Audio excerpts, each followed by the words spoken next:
This is not a very straight one, but there you go. Square-ish. It is square-ish, yeah. Hi everyone, it's Miss Kate. And Miss Hazel. Today we're going to do something that reminds me of something I did when I was younger.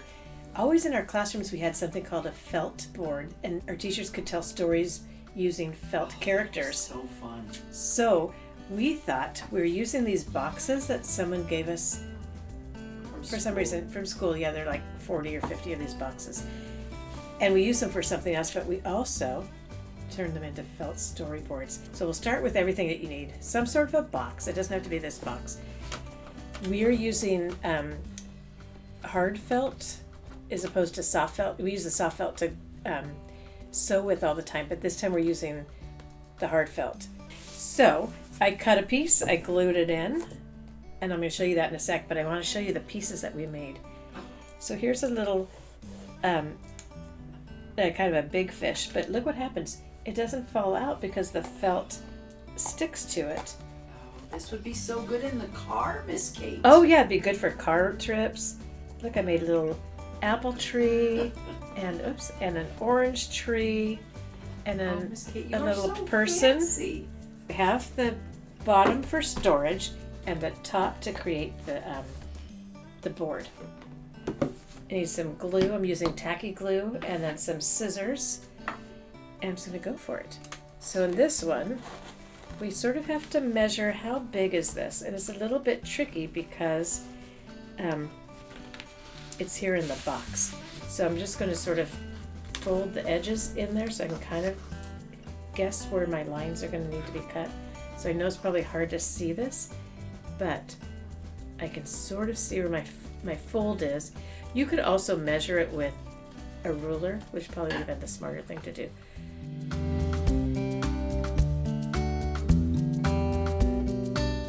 I'm going to try and make some more seaweed while I'm sitting here talking to you. This was felt that someone gave us. She gave us a whole bunch of this interesting, one of the moms of our program gave us a couple of containers of this really fun felt that had different patterns on it. So I could turn that into the ocean. That'd be like the deep, dark ocean. But the idea is that you just go and take some felt and you make, so we could do just shapes. Like there are already pieces that were cut into these rectangles from something else that we did. I think we were making trees. Pine trees. Oh, yes, we were. That's what this whole box is from. But let's see, we could cut this one into a triangle if we wanted to. You can draw on your felt and then cut it out. That might be easier than what I'm doing right here. But, you know, I'm a grown-up, so I could just remember what things look like. And maybe some sort of a square. So if we're going with Miss Hazel's idea of having a lot of different shapes, then we could just use the shapes to create our characters for our different stories. Because it'd be fun to do like the Billy Goat's Gruff. This is not a very straight one, but there you go. Square-ish. It is square-ish, yeah. But look at this.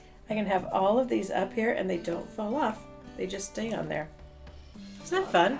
You can make your own storyboard, and then the great thing is that when you put it all away, you're all done with it for the day. It's just a box like this, and you could keep it on your bookshelf if you wanted to. You could keep it anywhere, and you can keep adding more and more pieces and have a great place to store them in here. And so it's not a giant mess, and you don't lose anything either. So if you would like to do this, find a box in your house. It could be a shoe box. It could be what other kind of boxes? Like if you get pet food, you know they come in those small flat pallets. Like oh yeah, if you get a whole bunch of cans of. Also, you know what we do? Sometimes we're in the grocery store, and the people are shelving things that are in cans, and they have the little shallow boxes on the floor. And so we ask for them, and they give them to us. So you could ask for a box if you're at the grocery store with your parents, and you could.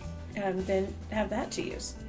So if you make a storyboard, be sure to share that with your family and tell a story. And then if you would like to share it with us, you can take a picture and send it to us. We'd love to see your work. All right, thanks everyone for coming. We'll see you soon.